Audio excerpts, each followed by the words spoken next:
What's up guys, Void Seeker here, and in today's video I'm gonna show you how to jungle in a couple of beginner steps. We will have 5 points to talk about.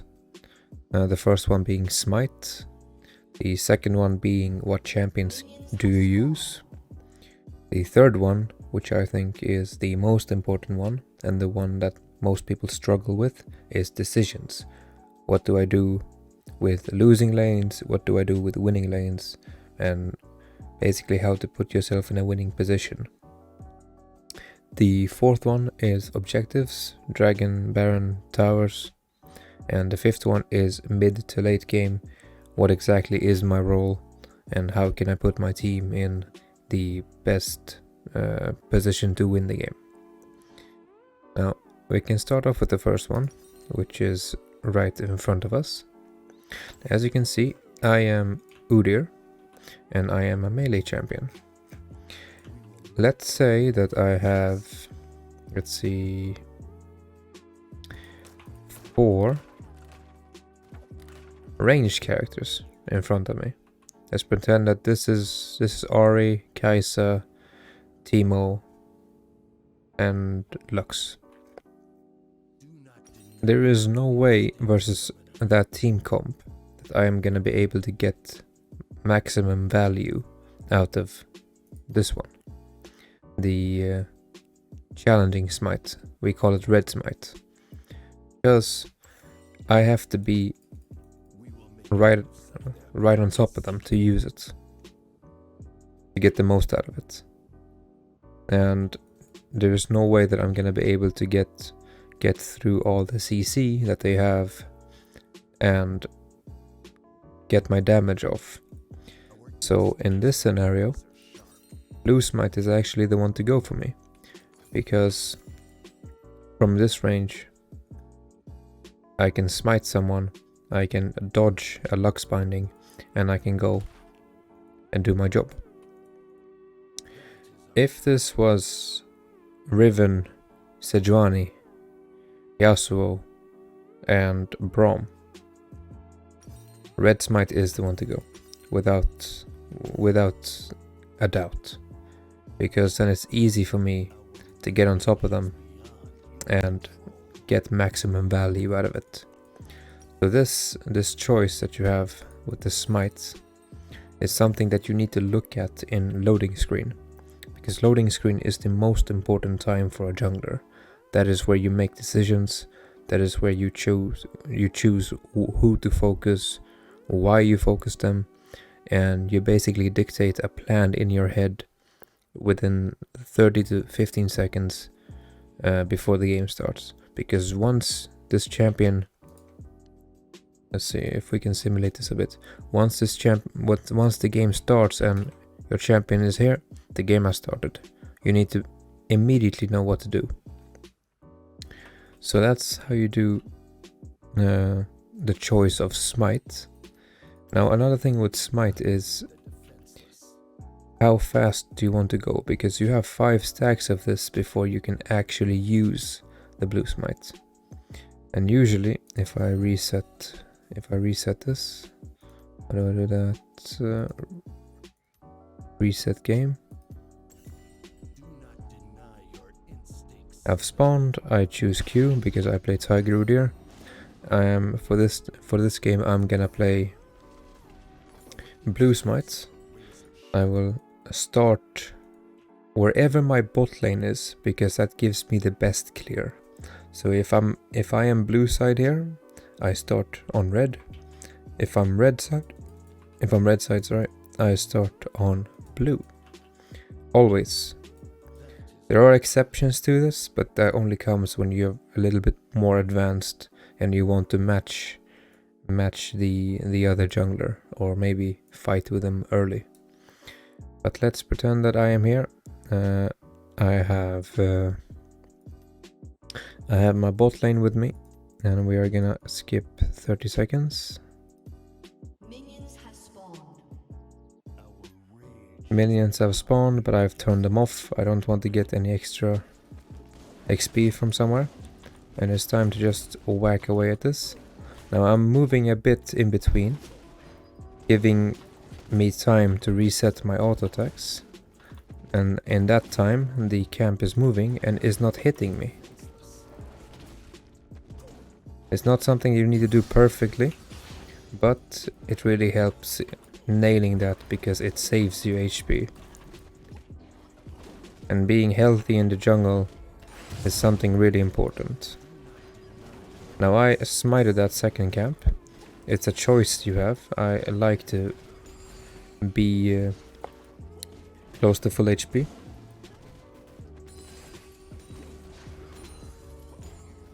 You clear those. Usually can ignore that one. We don't want to lose too much time. Now usually people like to skip the AoE camps because they do a lot of damage to you. But playing Udyr has its benefits. You are very healthy in the jungle, which is why I think he is a good starter jungler. He has a bit of everything, and he's very flexible in how you build him. Usually when you're clearing, I'm gonna put a second point in queue. When you move between, you can like look at the map and see what's going on. It helps you make decisions. It's not something you have to do when you start out. Some people are perfectly fine just watching the minimap and seeing what happens. But I like to do my best in giving myself as much information as possible about the enemy team. And now we are here. Got the blue buff. And being Udyr has its benefits. You do a lot of damage to camps, and I haven't used my pots yet. Only one smite and I'm close to full HP. So now I'm taking the crab. And here comes my second use of it. Now I have 3 smites left. And I can take a point in E. From this point, I can choose. Do I want to gank here? Do I want to gank here? Did the enemy jungler show up here? And if they did, what camps are up here? And I decide to, you know what? I'm gonna check what they have in their jungle. I'm gonna use that one because if I take it from them, they can't use it. In this scenario, his raptors are up. I can take this. That means I have a camp of his. And it's just small decisions that you make in the early game, and it helps you get a really good picture of the overall game. Now, the second point that I'm going to talk about is champions and what to look for when picking a champion. Do you look for someone who can have really strong ganks? Do you look for someone who has really fast clears? Do you look for someone who has really powerful engage? And how to give yourself the best possibilities of getting a win in the champion select screen. Now, an example I have is Lee Sin. Now, he's not the most difficult champion, but he has a bit of learning to do. He doesn't have the strongest ganks, but he has really good ganks. He doesn't have the fastest clear, but he has a really fast clear.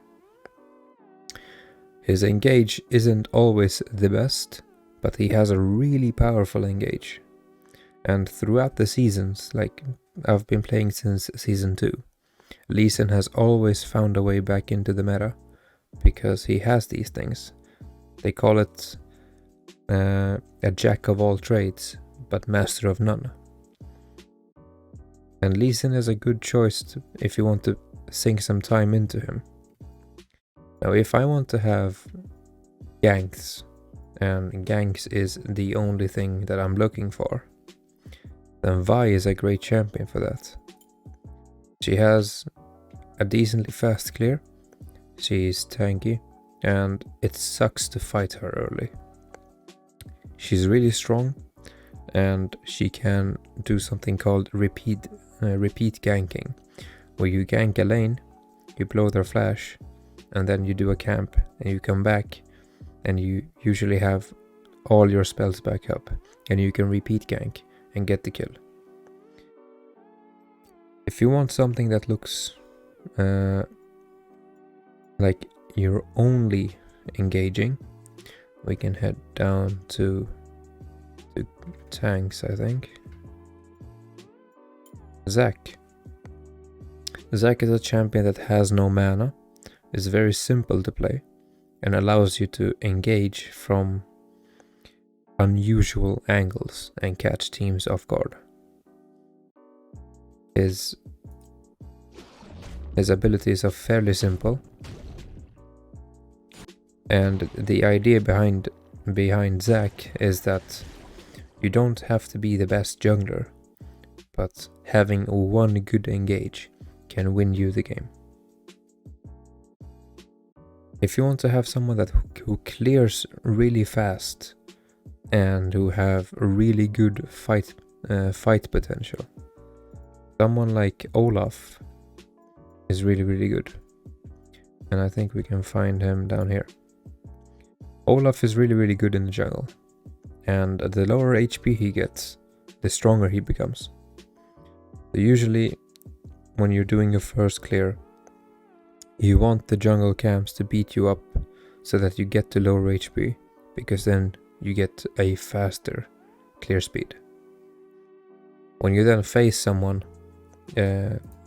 say at crab or whatever, then you have a really easy time fighting them, because his spells are just designed for early game fights. Now you have to choose something that fits you. My personal favorites in the jungles are Kayn, because he is very flexible. If I need to one-shot someone and I see it in loading screen, then I know for sure that I'm going blue Kayn. If they have a lot of melee champions and I see one or two potential problems in team fights, I know for sure that I'm going red Kayn, because he's tankier and he can fight better. So the champion is not the end of the world, but how you use them is gonna dictate how well you perform in the jungle. Now the third point I'm gonna talk about is decisions, and this is probably the hardest part of jungling. And that question is, what am I doing? What is my role in reality? Is it just to farm these 5 camps, or is it put 1 or 2 members of my team ahead? Someone who I know is strong and can help me get the win. Because jungling by yourself and winning the game by yourself, unless you are smurfing, is not something that exists. Because you are underleveled, you have less gold, and if the enemy jungler is just as good as you or slightly better, then you have an issue. You can't win the game by yourself. You need your teammates. So what do I do if I have winning lanes? All my 3 lanes are winning, and I'm left in a position where I can maybe invade. I can find the other junglers and put vision on them. Make sure that my team is in 0 chance or 0 risk of dying. And basically help them accomplish their goals in lane. If I have Nasus as my top laner and he is facing a Darius, that's not a lane that I'm interested in spending time in, because I know even if I help him once, there's a good to fair chance that Darius just kills him in the next minute or 2, because that's just how the matchup goes.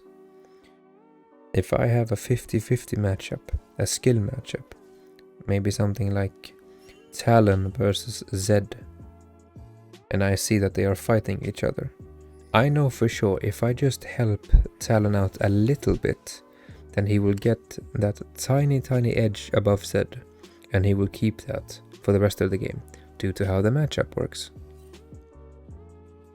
If I have 3 losing lanes, and I myself have done very well for myself, say I have an Nasus who lost top lane, I have a Lux mid who got solo killed a couple of times, and I have a bot lane that has gone 0-6. But I myself, somehow, I'm 5-0. I need to start isolating the map, and I need to focus on one side of the map. And I need to force multiple champions from the enemy team to come and deal with me. Because then you're buying your team time. If I'm playing someone who has a strong early game, but I know for sure is just trash late game, I'm playing Olaf, whatever. I get a super strong early game. I do well for myself, but I know for sure that enemy Kalista or enemy Vayne is just gonna shred me. I don't put that much focus on them. I put more focus on wherever they are not at the current moment. And I basically play ping pong with the enemy team. I show up here, you show up here. I show up there, you show up there. And this time waste, if your team is good, can help them buy some time. And with that time, you can turn 3 losing lanes into a potential win, just by dictating where the enemy team is going. Now, and you need to be honest with yourself. If you have 3 early game champions on your team, and you lose the early game versus 3 hardcore scaling champions, like Fiora, Kassadin, you're not gonna win that game. There's a 1 in a million chance that you do win that game, but it's not worth it, because the time you invest into that game is not gonna yield a result worth that time. So if a game is looking doomed and you don't have the champions that traditionally scale that hard, forfeiting that game and going next is actually the better play, because then it gives you time to recover that loss. Another tip I have for stalling out the game is using heralds. If you have a strong champion that can take the Rift Herald early, say at 8-9 minutes, and you make the spawn within the time between that kill and Baron spawn timer, and you can get 2 heralds, you can usually score your team a lot of gold by doing that. And just the pressure alone of having a Rift Herald and showing up to a tower is really good, because then the team has to respect you. Now the 4th point is gonna be objectives, and there you have a couple of them. Dragons, Baron, Tower. Maybe someone has a bounty that you need to collect. You can have an objective in shutting down a strong member of the enemy team. Now, usually what I like to do is I like to think of my jungling time as coins. Say I have 5 coins, and everything I touch is an investment. I need to put that coin and I don't get that coin back. If I have a really strong gank top lane, but the enemy jungler is moving towards dragon, is that gank top lane more worth it to invest in than 1 dragon? Then I will go for that gank, because 1 dragon alone doesn't win the game. If you have a good enough reason to not be around objectives, then go for it. But usually things like the 3rd dragon, like if enemy team is at 2 dragons and they're taking the 3rd dragon, that's a dragon really worth fighting for. If if you had a really screwed up reset timing as a team, and the enemy team is looking for a comeback play, and they are moving towards the Baron, then it's really important to be there. Towers is usually something that is relatively simple to understand. Every time I gank and we get a kill, I will always help shove that wave into tower, no matter what my teammate is pinging me to do. And I will start whacking at the tower. Getting early plates, getting early towers is really important,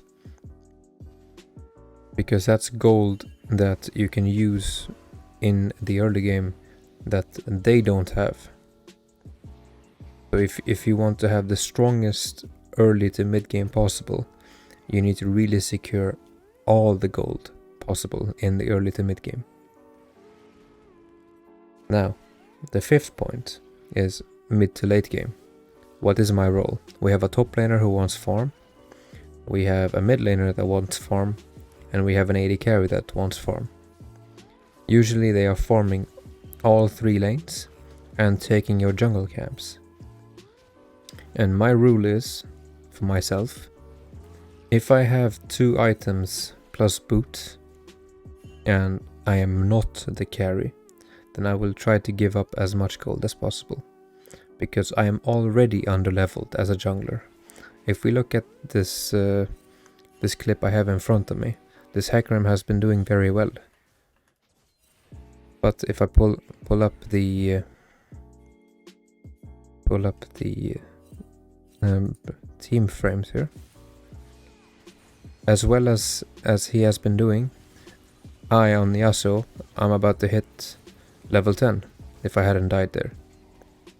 So a jungler is always gonna be underleveled, unless it's a smurf. And if we are a smurf, we are probably not searching for how to jungle videos right now. So we need to be honest with ourselves. What is my role then if I'm giving up all my gold? And that is, be the centerpiece of your team. You need to provide safety for them. You need to group up with your support and try as best as you can to gain vision, remove enemy vision, and set up picks. Use your pings. If you see a play and nobody is there to follow up on it, spam ping your team. Tell them, not in chat, nobody uses chat, just turn chat off completely. But tell them with pings that you want to do something, and if you spam it hard enough, usually people will follow you. If I see the jungler walking alone around Baron, like this part here, the enemy jungler is walking here, it's 25 minutes, we kill him, I will instantly ping my team as a jungler to head straight over to Baron, and we will do Baron. Just by me having that thought, hey, if we kill this guy now, then Baron is mega free. So you need to be the person that dictates this game, and don't let someone with a huge ego, usually mid laners, dictate the game for you, even if they are really good. Because unless they are a smurf and they play in an elo where they don't belong either way, it's not gonna help you become better. You need to learn how to make decisions for yourself, because you're not gonna have a smurf every game to win you the game. So that's my 5 points of things to think about when jungling. It's not exactly a step-by-step guide on how to clear and how to maneuver your champion, how to do dragons or whatever. I can do those videos if people are interested in them, but for now this is a more how to think around jungle video rather than an actual step-by-step guide. But if you did enjoy it and you did learn something from it, then feel free to like the video. Tell me in the comments if there's something I missed, if there's something you want me to go over, and I will happily do it. But until next time, guys, Have a really good day. Subscribe to the channel if you felt like you got something of value, and I will see you in the next one. Peace.